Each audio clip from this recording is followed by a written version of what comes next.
வணக்கம்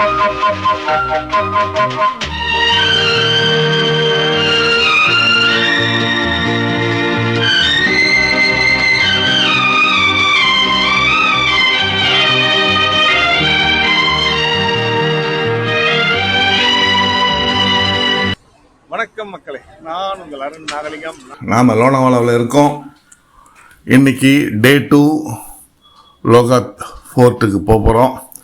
காலையில் எழுந்து குளிச்சுட்டு இங்கே அன்னபூர்ணா இங்கே சூப்பரான ஹோட்டல் இருக்குது. அந்த ஹோட்டலில் காலையில் டிஃபன் சாப்பிட்டு இப்போ நம்ம வண்டிக்காக இங்கே வந்திருக்கோம். வண்டி 6075 இங்கே தான் இருக்குது, தேடுறோம். இதோ இருக்குது வண்டி. வாங்க வண்டியில் ஏறுவோம். இன்றைய பொழுதை சூப்பராக ஆரம்பிப்போம். நாம் இப்போது லோனாவாலாவினுடைய புகழ்பெற்ற லோகாட் கோட்டைக்கு போய்கிட்டுருக்கோம். இந்த கோட்டை இரும்பு கோட்டைன்னு சொல்கிறாங்க. நாம் தங்கியிருக்க ஹோட்டல்லேருந்து சுமார் 12 கிலோமீட்ரு டிஸ்டன்ஸு இருக்குது. ஆல்மோஸ்ட் வந்துட்டு ஒரு 20 மினிட்ஸில் நம்ம போயிடுவோம். நம்ம காலை நேரத்தில் போகிறோம், அதனால் கொஞ்சம் கூட்டம் கம்மியாக இருக்குதுன்னு நான் நினைக்கிறேன். அதுவும் இல்லாமல் இன்றைக்கி மழை வரும்னு சொல்லியிருக்காங்க. அதனால் வெதர் ரிப்போர்ட் படி நாங்கள் கொஞ்சம் ரெயின் கோட்டு எடுத்துகிட்டு போகிறோம். ஏன்னா மழை பெய்யும்போது கொஞ்சம் நமக்கு பிரச்சனை தான். தரையெல்லாம் வழுக்கும், ரொம்ப வேகமாக நடக்க முடியாது. அதில் எல்லாத்துக்கும் தயாராகவே போயிட்டுருக்கோம். இப்போது மகாராஷ்டிராவில் லோனாவாலாவிலேருந்து ஒரு 15 கிலோமீட்டர் டிஸ்டன்ஸ் இருக்கக்கூடிய லோகாகட் LOHAT லோகாகட் ஃபோர்ட்டுக்கு வந்திருக்கிறோம். இதுக்கு என்ட்ரி ஃபீ 25 ருபீஸு. ஏறுறதுக்கு 2 மணி நேரம், இறங்குறதுக்கு 2 மணி நேரம். இப்போ மணி 10 மணி 25 நிமிஷம். நமக்கு எவ்வளோ நேரம் ஆகுதுன்னு பார்ப்போம். இந்த ட்ரிப்பு நல்லா இருக்குன்னு நினைக்கிறேன். ட்ரெக்கிங்கை விரும்புகிற நம்ம ஃப்ரெண்டு ஒருத்தர் வந்திருக்காரு புதுசாக, விஸ்வநாதன். அவரோட பையன் ஸ்வரூப்பு. எல்லா ட்ரெக்கிங்லையும் இருக்கக்கூடிய நம்மளுடைய ஹரிகோவிந்தன். இந்த 4 பேர் சேர்ந்த டீம் தான் இப்போ இன்றைக்கி மேலே போகிறோம். கோட்டை மேலே போகிறோம். தப்பா வந்துச்சு. ஆமா ஆமா, கோட்டைக்கு இப்போ ஏற போகிறோம். இந்த ட்ரிப் எப்படி இருக்குன்னு சொல்றது, வாட்டர் எடுத்துக்கிட்டோம், எசென்சியல் திங்ஸ் மட்டும் எடுத்துக்கிட்டோம். வெயிட் எல்லாம் கொஞ்சம் பேக் பெருசாக இருக்குது. ஆனால் வந்து திங்ஸ் எல்லாம் மழை பெய்யலான்னு சொல்றதுனால நாங்கள் வந்து ரெயின் கோட்லாம் வச்சுருக்கோம். அவ்வளோதான். வெறும் 2 பாட்டில் வாட்ரு, ரெயின் கோட்டு. என்னப்பா வேறு எதாவது வாங்குறீங்களா? வயிற்றுல இருக்கு. சரி, வயிறு வேறு ஃபுல்லாக இருக்குது, அதனால் இதுவும் வாங்கிட்டு கிளம்புறோம். ஓகே, வாங்க மேலே போகலாம். லோகாட் கோட்டை 1033 மீட்டர், அதாவது 3389 அடி உயரத்தில் அமைந்துள்ள ஒரு வலிமையான கோட்டை. இந்த கோட்டையை சென்றடைய நமக்கு 350 படிக்கட்டுகளை நம்ம ஏற வேண்டியது இருக்கோம். இந்த கோட்டைக்கு நுழைவு கட்டணம் 25 ரூபாய். ஜூன் முதல் செப்டம்பர் வரை பசுமை, நீர்வீழ்ச்சிகள் மற்றும் மேகங்களால் இந்த இடம் ரொம்ப அழகாக இருக்குமா. அக்டோபருக்கு மேலே குளிர்ச்சியான காலநிலை, ட்ரெக்கிங்க்கு ரொம்ப வசதியான ஒரு நேரம். இதுதான் ஃபோர்ட்டுக்கு உண்டான ஆர்கியாலஜிக்கல் சர்வேயோட ticket, entry ticket. Entry fee 20 ரூபா, மியூசியத்துக்கு 0, ஏசி 5 ரூபான்னு போட்டிருக்கு. என்னப்பா அது?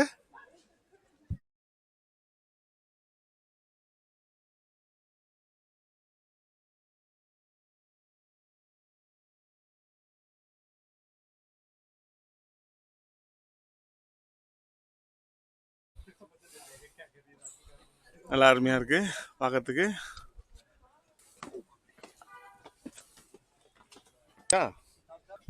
திருப்பி இன்னொரு முறை ப்ரெஸ் பண்ணிங்கன்னா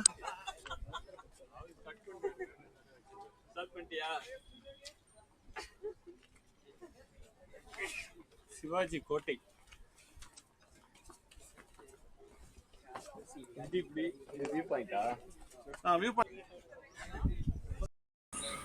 நம்ம பார்க்குறது பாவனா லேக்கு. இங்கே ட்ரெக்கிங்கில் லோனாவாலாவில் ட்ரெக்கிங் வர்றவங்களுக்கு ரொம்ப ஃபேமஸான ஒரு இடம். ஏன்னா அந்த லேக்குக்கு கரையோரத்தில் உங்களுக்கு நிறைய அகாமடேஷன் ஃபெசிலிட்டி இருக்கும். இங்கே நம்ம பார்க்குறது வந்துட்டு ஒரு அருமையான ஒரு காட்சி.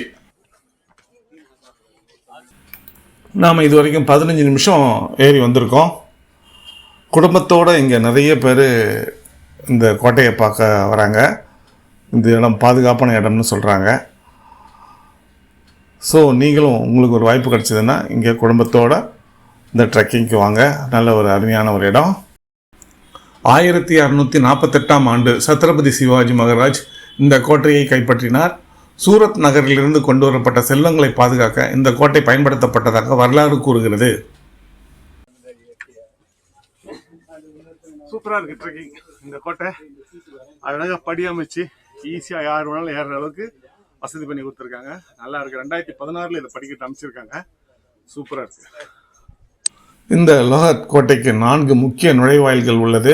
அதில் முதல் நுழைவாயிலில் நாம் இப்போ இருக்கோம். இந்த நுழைவாயிலுக்கு கணேஷ் தர்வஜா என்று பெயர்.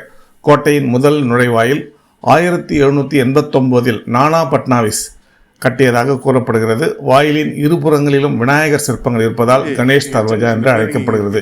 இதன் அருகில் பழமையான பீரங்கிகளை வைத்துள்ளனர். வாங்க நம்ம போய் பார்க்கலாம். இங்க ஒரு வழி இருக்கு போல இருக்கு.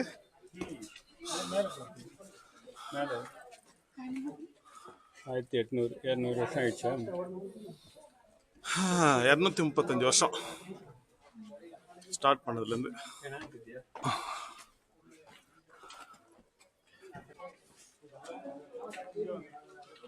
நம்ம சுத்தி வரேன். வரையா உள்ள போலாம். இது ஒரு உள்ள சின்ன நுழைவாயில். முதுகு நிமிர முடியாதவங்களாம் ரொம்ப கஷ்டம். எனக்கு கொஞ்சம் கஷ்டமா தான் இருக்கு. சின்ன வழி.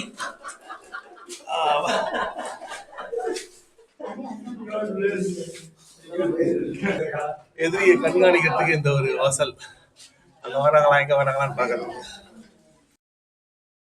குழந்தைகளோடு வரும் குடும்பத்தினர் இந்த இடத்தை வந்து பார்வையிட மிக்க ஆர்வம் காட்டுகின்றனர். நல்ல ஒரு அருமையான இடம்.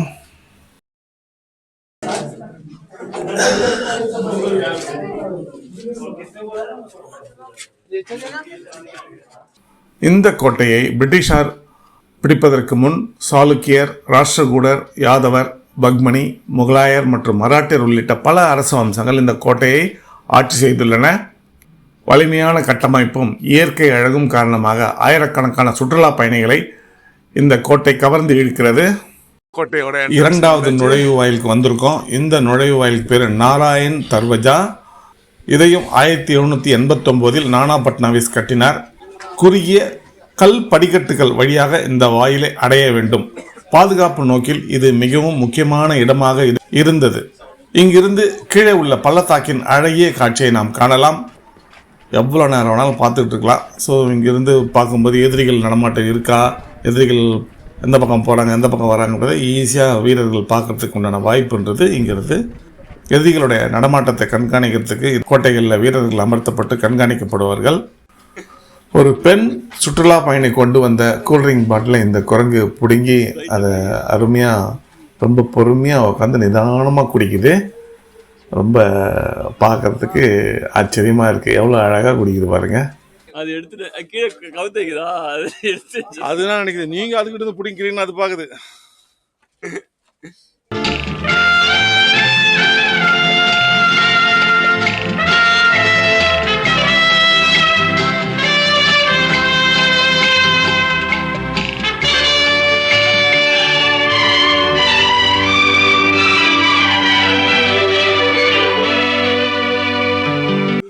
மூணாவது கேட்டுக்கு வந்திருக்கோம்.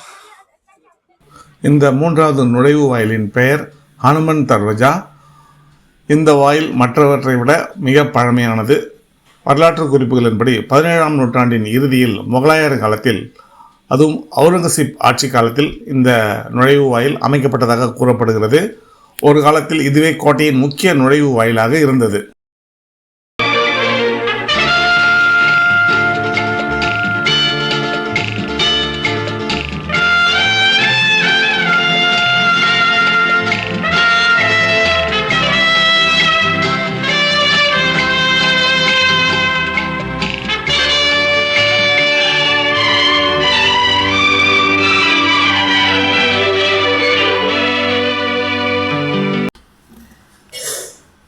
இந்த வீடியோவோட நிறைவு பகுதிக்கு நாம் வந்துட்டோம். இந்த வீடியோ உங்களுக்கு பிடிச்சிருந்தா லைக் பண்ணுங்கள், ஷேர் பண்ணுங்கள். இது வரைக்கும் நீங்கள் எங்களுக்கு சப்ஸ்கிரைப் பண்ணணும்னா இம்மிடியேட்டாக சப்ஸ்கிரைப் பண்ணுங்கள். மற்றும் ஒரு வீடியோவில் சந்திப்போம். அதுவரை உங்களிடமிருந்து விடைபெறுவது உங்கள் அருண் நாகலிங்கம். நன்றி, வணக்கம்.